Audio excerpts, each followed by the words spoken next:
Hello, 8th class. This is lesson is pollution of air and water, and this is part 3 of this lesson. तो अब तक हम लोगों ने pollution of air and water में सबसे पहले पढ़ा कि पोल्यूशन मीनिंग क्या होता है और पोल्यूटेंट क्या होते हैं, ठीक है। और फिर उसके अंदर कुछ फैक्टर्स पढ़े। आज हम पढ़ने वाले हैं उसके आगे के जो पार्ट्स रह गए हैं वो। तो बच्चों चलिए क्लास स्टार्ट करते हैं। तो आज है कार्बन मोनोऑक्साइड के बारे में। तो सबसे पहले तो कार्बन मोनोऑक्साइड जो बनती है जिसका फॉर्मूला CO है, कार्बन मोनोऑक्साइड का फॉर्मूला CO होता है और ये बनती है इनकम्प्लीट कन्वेक्शन ऑफ फ्यूल, माने कि जब फ्यूल्स को पूरी तरह से ऑक्सीजन नहीं मिलती ना बच्चों जलते वक्त, जैसे कोयल, वुड, कैरोसिन, पेट्रोल, डीजल, है ना, फैक्ट्रीज के और मोटर व्हीकल्स, जब इनको पूरी तरह से ऑक्सीजन नहीं मिलती तो ये अपने अंदर से इमिट करते हैं किसको बच्चों, कार्बन मोनोऑक्साइड CO को, ठीक है ना। अब क्या है इसमें, क्या नुकसान है, तो सबसे पहली बात तो यहाँ पे देखो अंडरलाइन किया गया है, मैं भी बता देता हूँ आपको, मैं कहाँ से बता रहा हूँ। देखिए ये रहा कार्बन मोनोऑक्साइड। मैं इसको थोड़ा बड़ा कर देता हूँ ताकि आपको दिख जाए, ठीक है बच्चों। Carbon monoxide is very poisonous gas, ये बहुत ही पॉइजनस गैस है कार्बन मोनोऑक्साइड।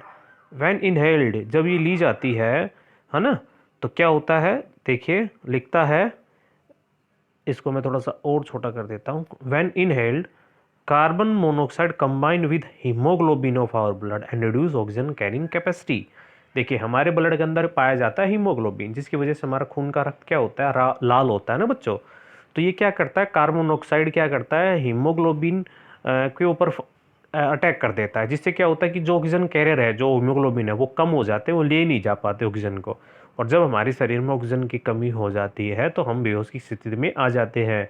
और ज़्यादा करोगे, ज़्यादा देर तक रहोगे तो ज़्यादा लैक ऑफ ऑक्सीजन रहेगी, तो फिर उससे क्या हो सकती है बच्चों, डेथ हो सकती है, सफोकेशन हो सकता है, ठीक है ना, दम घुटना जिसे आप बोलते हो। If too much carbon monoxide is inhaled it may even cause death. इसकी वजह से आपकी मतलब इसकी वजह से पर्सन की डेथ भी हो सकती है, ठीक है ना। अब आओ नेक्स्ट, जिसका नाम है carbon dioxide. Carbon dioxide is produce in excessive amount by the burning of large quantity of fuel. जब हम अत्यधिक मात्रा में लकड़ी, कोयला, kerosene, petrol, diesel, LPG, CNG, है ना, फैक्ट्रीज, मोटर व्हीकल्स के अंदर फ्यूल्स को बर्न करते हैं तो क्या निकलती है, कार्बन डाइऑक्साइड। दो carbon dioxide is a normal constituent of air but excess, देखो क्योंकि ऑक्सीजन के क्योंकि एयर के अंदर कार्बन डाइऑक्साइड तो पाई जाती है, पर ये जब ये ज़्यादा हो जाए एयर के अंदर तो ये फिर किसका काम करती है बच्चों, पोल्यूटेंट का काम करती है, क्योंकि ये अनडिजायरेबल हो गया, ज़्यादा क्वांटिटी हो गई। नेक्स्ट है carbon dioxide is the main green house gas. इसके अलावा कार्बन डाइऑक्साइड है वो ग्रीन हाउस गैस भी है ना बच्चों। इसके अलावा कार्बन डाइऑक्साइड है वो क्या है बच्चों, एक हमने बचा ग्रीन हाउस गैस है। ग्रीन हाउस गैस का क्या मतलब है, which traps sun's heat in the earth's atmosphere by producing green house effect which leads to global warming. देखिए क्या होता है कि जब सन से हीट निकलती है ना बच्चों, तो कुछ हीट तो रिफ्लेक्ट हो जाती है सन अर्थ से टकराने के बाद, रिफ्लेक्ट मतलब कि आके चली जाती है, पर कार्बन डाइऑक्साइड क्या करती है, उन हीट को ना एब्जॉर्ब कर लेती है, जाने नहीं देती। जब हीट किसी चीज़ के अंदर आ जाए, जैसे कि आप एक जो समझो, एक बंद कमरा है और वो शीशे से बना हुआ है, तो लाइट हीट तो आ जाएगी अंदर, पर वो हीट है ना फिर अंदर से बाहर नहीं जा पाती, जिससे अंदर का तापमान है ना, टेम्परेचर बहुत ज़्यादा चला जाता है। और इसी चीज़ का हम यूज़ करेंगे सोलर कुकर के अंदर, मतलब कि हम खाना बनाने के लिए यूज़ करेंगे, आगे चल के हायर क्लासेस में पढ़ोगे।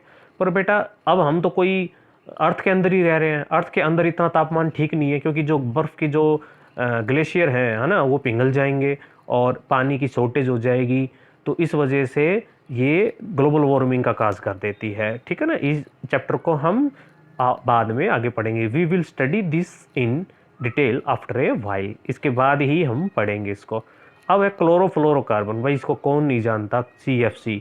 ये क्लोरोफ्लोरोकार्बन था जिसने ओजोन के अंदर छेद कर दिया था बच्चों, इसकी वजह से छेद हो गया था।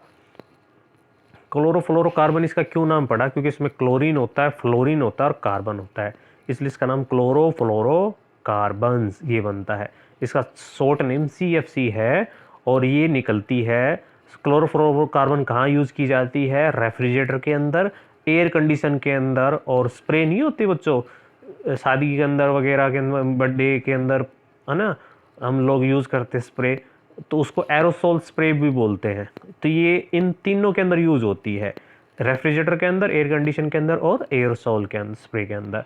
So all this source release chlorofluorocarbon in the air. इसलिए जब हम इनका यूज़ करते हैं तो ये क्लोरोफ्लोरोकार्बन को निकाल भी देती है। और जब ये क्लोरोफ्लोरोकार्बन निकलती है तो ये पोल्यूटेंट का काम करती है और ये हमारी ओजोन लेयर को अफेक्ट कर देती है। ठीक है ना। Chlorofluorocarbon are depleting the useful ozone layer of the upper atmosphere. देखिए हमारा एटमोस्फेयर के सबसे ऊपर पाई जाती है ओजोन लेयर। O3 का फार्मूला होता है भाई ओजोन लेयर का। उसको डिप्लीट कर देती है, मतलब कमज़ोर कर देती है, क्षण कर देती है, कमज़ोर बना देती है। कमज़ोर बनाने की वजह से सूर्य से जो अल्ट्रावायलेट रेज है ना बच्चों, वो अंदर आ जाती है और इससे जहाँ पे जिस जिस जीव के अंदर ये पड़ती है उसके अंदर फिर ये कर देती है cancer.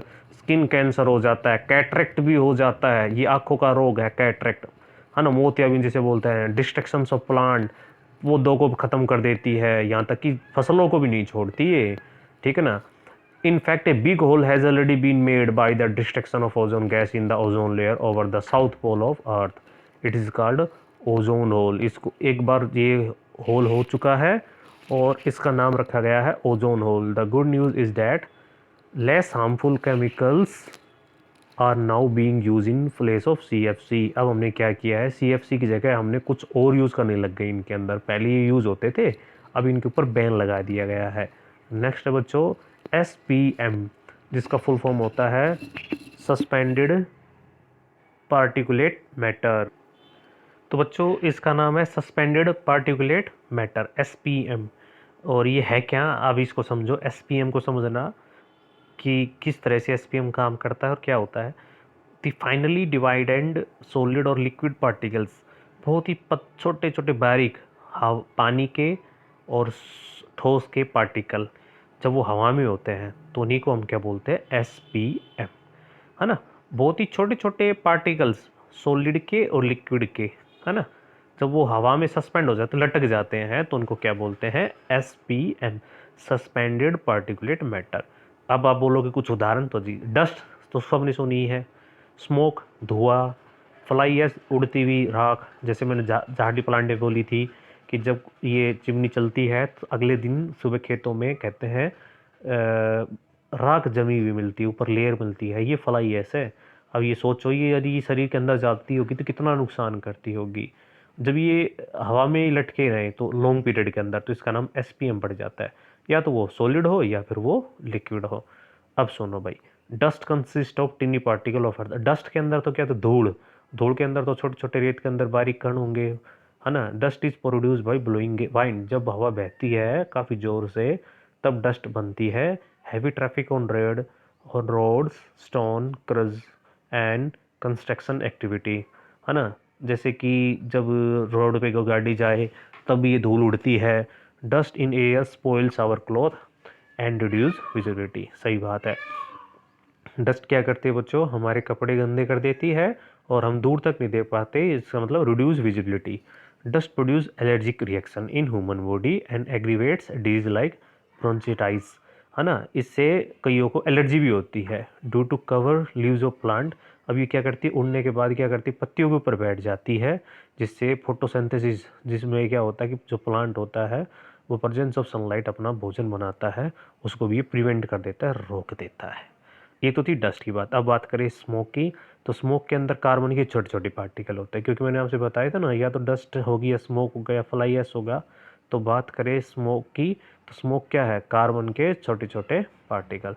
Smoke is produce by the burning of fuels like wood, cow dung cake, coal, kerosene, petrol, diesel in homes, है ना। ये कब बनती है, जब हम लकड़ी, कोयला, केरोसिन, पेट्रोल, डीजल और thermal power plant, motor vehicles आदि इनको यूज़ करते हैं। तो इनके फ्यूल्स में जब जलते हैं तो उसके फ्यूल के जलने से कार्बन निकलता है, वो बहुत छोटा होता है और उसी को बोलते हैं, ये भी क्या हो गया, SPM। तो देखो ये भी SPM है, ये भी SPM है। Smoke present in air spoils our cloth and blackness the buildings, इससे इमारतें काली हो जाती हैं। Smoke attack our lungs and cause respiratory disease, ये भी हमारे लंग्स पे अटैक करता है और इससे श्वास संबंधित बीमारियां हो जाती हैं। तो समझ में आया बच्चों, सस्पेंडेड पार्टिकुलेट मैटर का क्या मतलब होता है?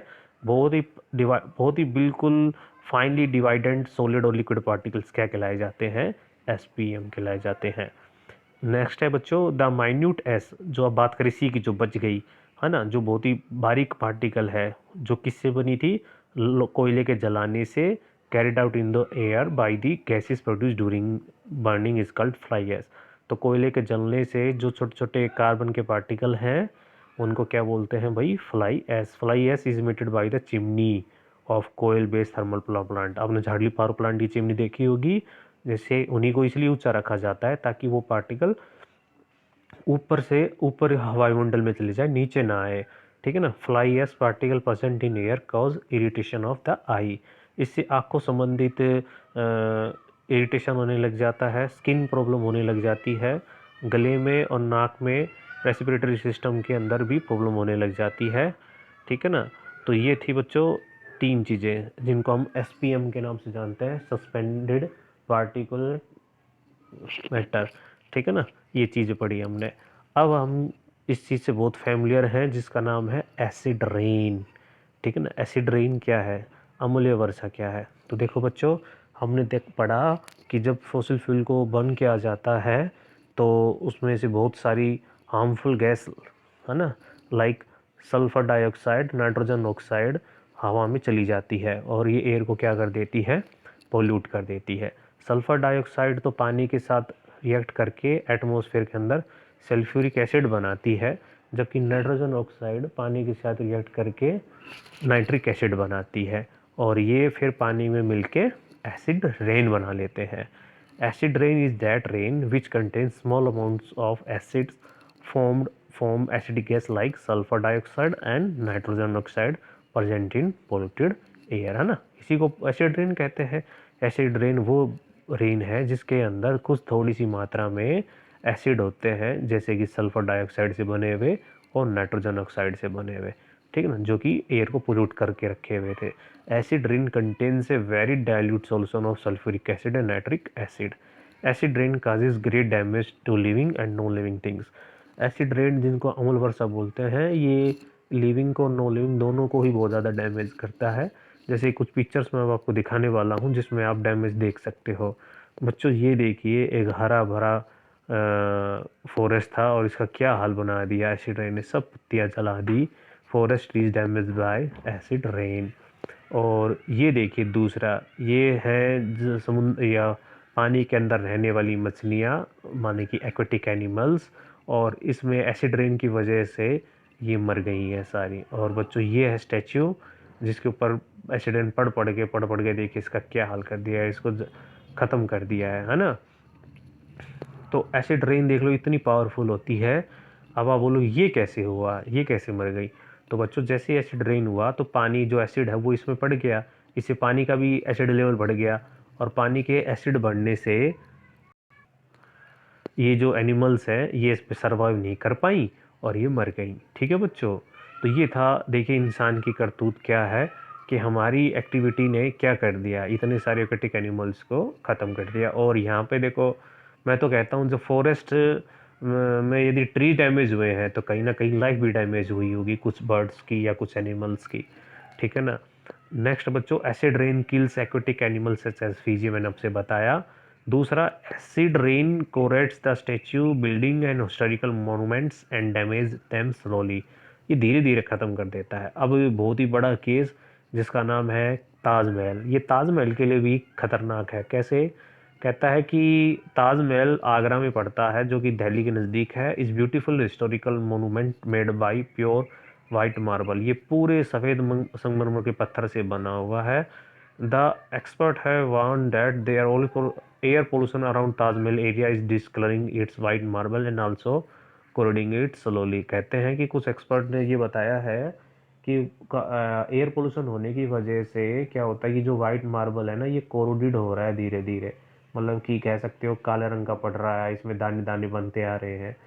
तो अब क्या हुआ एक्चुअली, अब वो कैसे तो कहता है कि वास्तव में मथुरा ऑयल रिफाइनरी है वो Agra, near Agra, as well as various industries in around Agra are emitting gases pollutant. तो मथुरा के पास, मथुरा में एक ऑयल रिफाइनरी है जो आगरा के नज़दीक पड़ती है, और भी बहुत सारी इंडस्ट्रीज़ हैं जो एयर पोल्यूशन करती हैं, जैसे कि सल्फर डाइऑक्साइड, नाइट्रोजन ऑक्साइड। ये पानी में साथ मिलकर क्या बना देती है बच्चों? Acid rain. The acid rain present in acid rain react with marble. जिस मार्बल का फार्मूला होता है बच्चों कैल्शियम कार्बोनेट, CaCO3 होता है।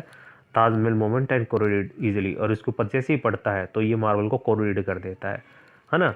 मतलब कि खाने लग जाता है एक तरह से, जिसको इसका दूसरा नाम मार्बल कैंसर भी है ना। तो ये था बच्चों ये case. The supreme court of India has taken सर्वल step of Taj Mahal from damage being caused by air pollution. It has ordered, अब जो भारत का जो सुप्रीम कोर्ट है उसने ऑर्डर दिया है कि जो भी आगरा के नज़दीक ऑयल रिफाइनरी या फिर कोई कंपनी या फैक्ट्रियाँ पड़ती हैं वो यहाँ से शिफ्ट कर जाएं और कहीं दूसरी ओर चली जाए, क्योंकि इससे क्या हो रहा है बच्चों? एयर पोल्यूशन, इससे ताजमहल के ऊपर खतरा बनना, संकट बनता आ रहा था ना। तो ये था बच्चों, और ये मैंने आपसे बताया था ग्रीन हाउस इफेक्ट कैसे काम करता है ना। जैसे क्या होगी, जो लाइट है ना वो अंदर चली जाएगी और हीट अंदर चली जाएगी, जिससे, और वो हीट है ना फिर बाहर नहीं आ पाएगी, मतलब के अंदर है ना वो वार्म रहेगा, हीट बनी रहेगी। The green house is a structure of building made of glass wall and glass roof in which the plants that need protection from cold weather are grown. क्या सर्दी में आपको लगता है कि भाई जैसे तुलसी है या कोई अदर प्लांट्स है जिसको थोड़ी सी सर्दी लगती ही मतलब वो प्लांट डैमेज हो सकता है, ऐसे में ये कर सकते हैं हम, ग्लास से बनी हुई छत और दीवारें बना सकते हैं, बंद होनी चाहिए, और फिर इस पर जैसे लाइट पड़ेगी तो अंदर हीट चली जाएगी पर वो हीट बाहर नहीं निकल पाएगी। इससे फिर क्या होगा कि वो प्लांट सर्वाइव कर जाएगा। ठीक है ना बच्चों। चलिए अब हम आगे पढ़ते हैं। तो ये मैंने आपसे बता दिया था। नेक्स्ट है बच्चों, the sun is an extremely hot object due to which heat rays emitted by the sun are shorter wavelength. The shorter wavelength heat rays coming from the sun can pass through the glass wall and glass roof of greenhouse and go inside it. देखिए हम एक lesson पढ़ेंगे जिसका नाम है sound. तो sound में आगे चल के फिर हम पढ़ेंगे वेव्स, ठीक है ना, तरंग जिसे बोलते हैं ना। और वेव्स की कुछ करेक्टरिस्टिक्स आएंगी, जैसे कि वेवलेंथ हुई, फ्रीक्वेंसी हुई। तो वहाँ पे ये चीज़, जब तक मैं मानता हूँ जब तक हमें ये नहीं पता लगेगा कि वेवलेंथ ही क्या होता है, तो मैं आपको जब ये आर्टिकल पढ़ाऊंगा तो सबसे पहली बात आप वेवलेंथ पे अटक के बैठ जाओगे कि वेवलेंथ होता क्या है। तो पहले हम क्या करेंगे, पहले हम वेवलेंथ के टॉपिक को, साउंड के टॉपिक को क्लियर करके फिर ये जो बचा हुआ टॉपिक है ना बेटा, जो तुम्हारे ये रह गए 5 या 6 लाइन रह गई हैं, ये मैं आपको क्लियर करवा दूंगा। ठीक है बच्चों, वैसे कोई खास नहीं है, जो मेन बातें थी वो मैंने आपसे बता दी है। अब आ जाओ ग्रीन हाउस इफेक्ट होता क्या है। ग्रीन हाउस इफेक्ट, तो आज इसका थोड़ा सा बस इंट्रोडक्शन ले लेते हैं।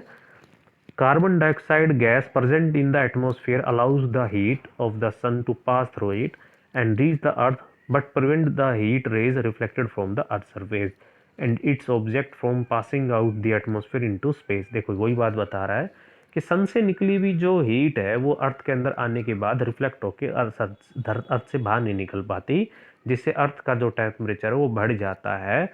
इसी को हम क्या बोलते हैं? ग्रीन हाउस इफेक्ट बोलते हैं। तो नेक्स्ट वीडियो में ग्रीन हाउस इफेक्ट के ऊपर डिस्कस करेंगे और इसको समझेंगे। ठीक है बच्चों, तो मिलते हैं।